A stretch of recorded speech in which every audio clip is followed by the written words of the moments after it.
Hello, I'm Pokemon Nuzlocke, and I'm the greatest Nuzlocker in the world. Just kidding, that doesn't exist.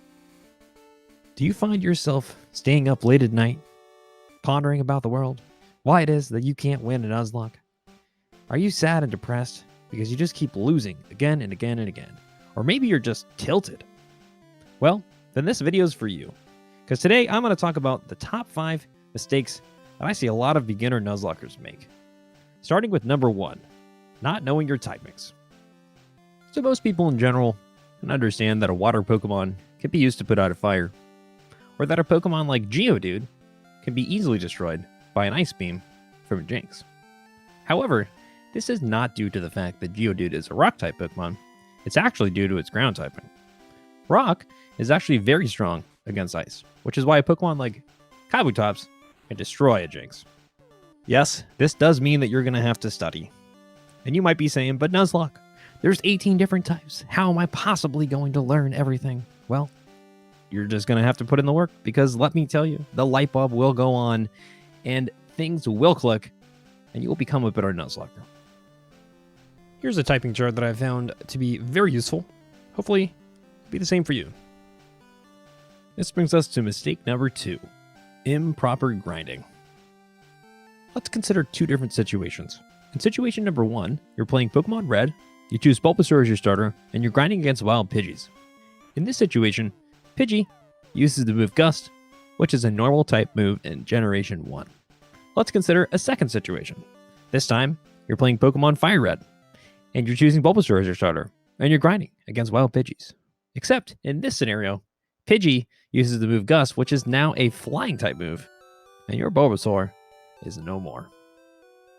This is exactly why you should always be in Oko range when you are grinding on speed up. I know you might be thinking that you're saving a lot of time by playing against higher level Pokemon, but trust me, you're going to lose focus, you're not going to pay attention, and your favorite mons are going to die.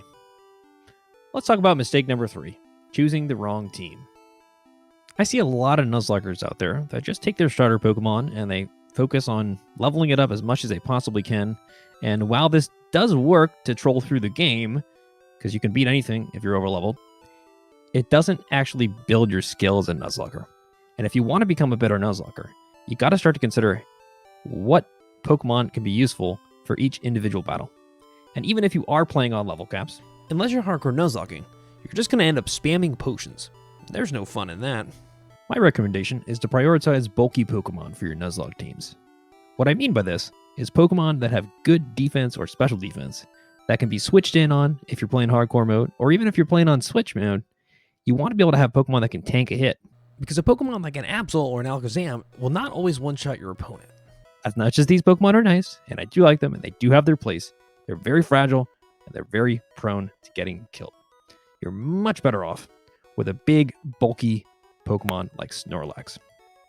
This Pokemon is very, very difficult to kill. However, you're much more likely to get a Pokemon like a Geodude or the highly underrated Krabby in your Nuzlockes. Now, these Pokemon are great. Geodude is good against the normal type moves early game. Krabby, great physical defense, great against those fighting types. So I hope you understand by the end of this video why you should be excited to get that Wurmple in Petalburg Forest. Or when you get to Route 24 on Fire Red and you get that Oddish, you should be just as excited as you would be if you got the Abra. This brings us to mistake number 4, using the wrong movesets. Let's take, for example, the Pokemon Blastoise. When I was a kid, I used to love using Blastoise, and I still do. It's an amazing, amazing Pokemon. I'd always use moves like Hydro Pump and Hyper Beam, because these moves deal lots and lots and lots of damage to your opponent. And I always thought, why would anyone ever use a move like Tail Whip or Withdraw or Roar? I mean, status moves? Yeah, didn't make any sense to me. Well, as a Nuzlocker, I can tell you my opinion is almost entirely the opposite. So looking at Blastoise's stats, you can see its Sped F and its defense are actually its highest stats. So when you're considering teaching Hydro Pump or Hyper Beam, remember these moves have decreased accuracy, and they only have 5 PP. So it's important in a Nuzlocke situation to always consider the accuracy, PP, and overall base power of those moves. So a move like Scald, for example, although it is a lower base power than Hydro Pump, it can inflict burn damage to your Pokemon. It can never miss. A move like Skull Bash will raise your physical defense Toxic is just so amazing. And you combine that with Protect, you can stall out, put on some leftovers. That Blastoise is dangerous, let me tell you. So let's talk about priority moves. These are very, very important in a Nuzlocke.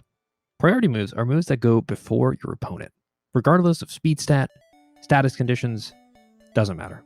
It always goes first unless your opponent selects a priority move with a higher priority. So, you should always have priority moves on your Pokemon, the most important of which is Protect. It is critical and central to a Nuzlocke. Almost every Pokemon in the game can learn it.